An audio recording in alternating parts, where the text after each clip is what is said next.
આજના દૈનિક જે યજમાન છે એ આપણા ગામની અંદર ચાલતું એ ટિફિન સેવાનું જે કામ કરી રહ્યા છે એ સેવા સેતુ પૌષ્ટિક આહાર નામે બહુ સરસ રાખ્યું છે. હા, સેવા સેતુ પૌષ્ટિક આહાર ઓળિયા ગામ પરિવાર, સુરત, અમદાવાદ, મુંબઈ, નવસારી, દેશ વિદેશમાં વસતા આપણા ગામના બધા લોકોએ ભેગા થઈ અને આ સરસ મજાની એક સંસ્થા ઊભી કરી. એ સંસ્થા કહેવાય ઓળિયાની, પણ ઘણા લોકોને પ્રેરણા મળે એવું કામ આપણું ગામ કરી રહ્યું છે. મહેશભાઈ કનુભાઈ કાથરોટિયા જે સુરતથી આ બધું દાતાઓના સહયોગથી, અમદાવાદથી દાતાઓના સહયોગથી હેન્ડલ કરે છે, એમનો મેસેજ આવ્યો મને કે સરસ મજાનું કામ તમે કરી રહ્યા છો ગામમાં. ભોજન તો અમે આખું વર્ષ કરાવીએ છીએ, પણ ભજન કરાવવાનું કામ તમે મહિનો 15 દિવસ કરવાના છો. તો મારી એક ઈચ્છા છે કે ભાઈ એક દિવસ ઓળિયા ગામ પરિવાર, સુરત, અમદાવાદ, મુંબઈ, નવસારી, દેશ વિદેશમાં બધા જે લોકો રહેતા હોય એ બધાને તમે યજમાન બનાવો. એ 11,000 રૂપિયાની જે રકમ છે એ સેવા સેતુ સમિતિ આપશે. પહેલાં તો મનમાં એવું થયું કે ભાઈ એ લોકો સેવા કરે છે એમાં પાછું મારે ક્યાં ભાગ પડાવો, પણ પછી એવું થયું કે પ્રેરણા મળે એટલા માટે.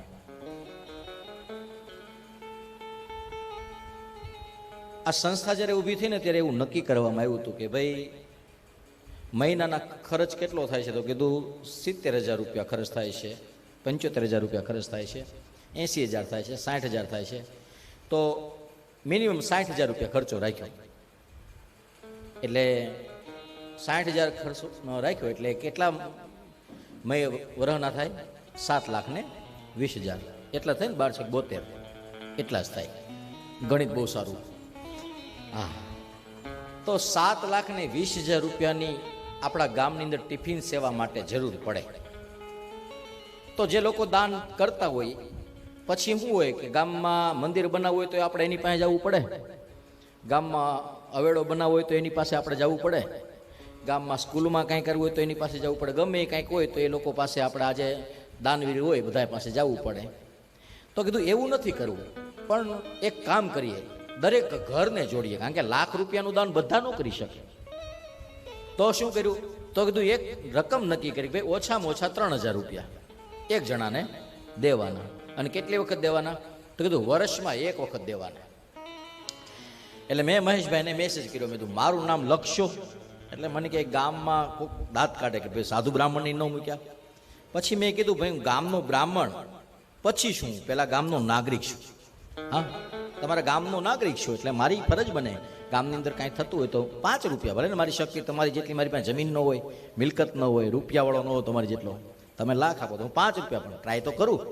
તો મેં કીધું મારું નામ એક રાખવાનું. એટલે મહેશભાઈ આનાકાની કરી, પણ પરાણે કીધું કે વર્ષમાં 3,000 રૂપિયા મારે તમારે લેવાના. એટલે મને કે વાંધો નહીં.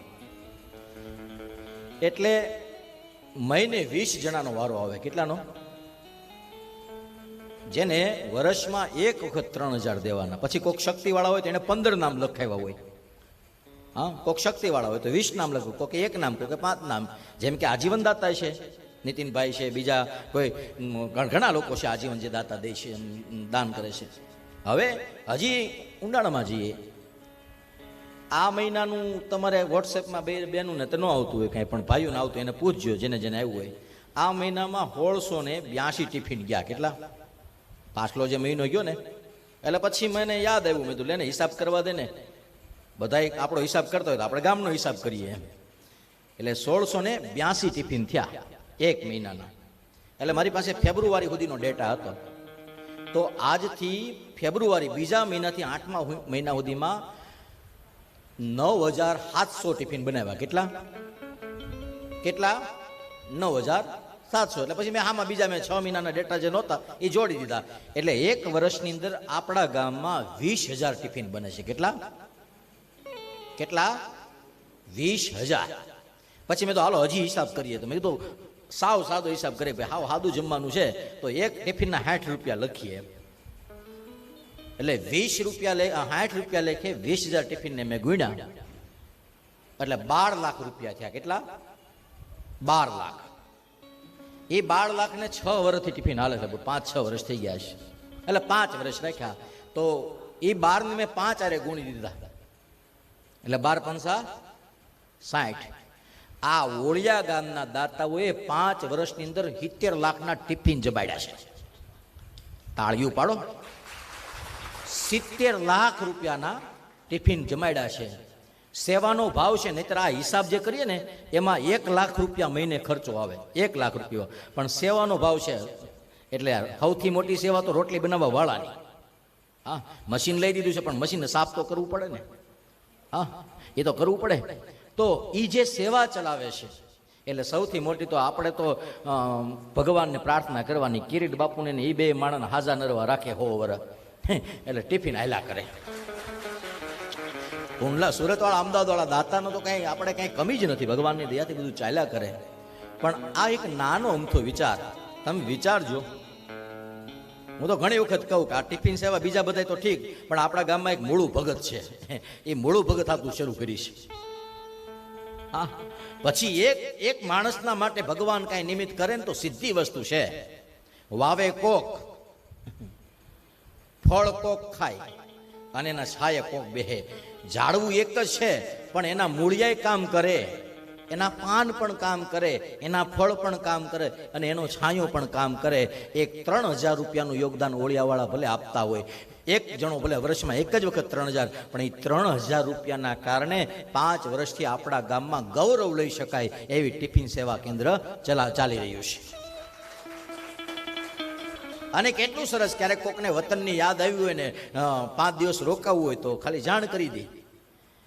ક્યારેક કોઈકને મહિનો દિવસ ખોટી ખાવાનું થયું હોય તો ક્યારેક કોઈક અગવડતા આવી, ક્યારેક કોઈ બીમાર પડ્યું, ક્યારેક કંઈક તકલીફ થઈ અને હવે તો આદમી હતે માનતા કરે છે કે 2 દી મળવા જાય તો પાવભાજી આવે, પકોડા આવે. હા, કારણ કે ઘરે ન બનતું એવું તો અઠવાડિયામાં આવે. કથા હતી ને આપણે સપ્તાહમાં 2 ટાણા લાડવા મીઠાઈ ટિફિન ભરાતા હતા. કોની ઘરે અઠવાડિયું 1 ધરા લાડવા બનાવે છે? કરો આંગળી અંદર. એટલે અમારા ગામના તો આદમી હતો ઘણી વખત માનતા કરે કે બાયું 2-5 દિવસ મળવા જાય તો આપણે જલસો થઈ જાય. તો આ સેવા અને સેતુ જે સરસ મજાનો શબ્દ છે, ભગવાન દ્વારિકાધીશને પ્રાર્થના કરું કે મારા ગામની આ સેવાને કોઈની નજર ન લાગે. હા, સેવા કરવા વાળા કર્યા કરશે ને બધું કર્યા કરે.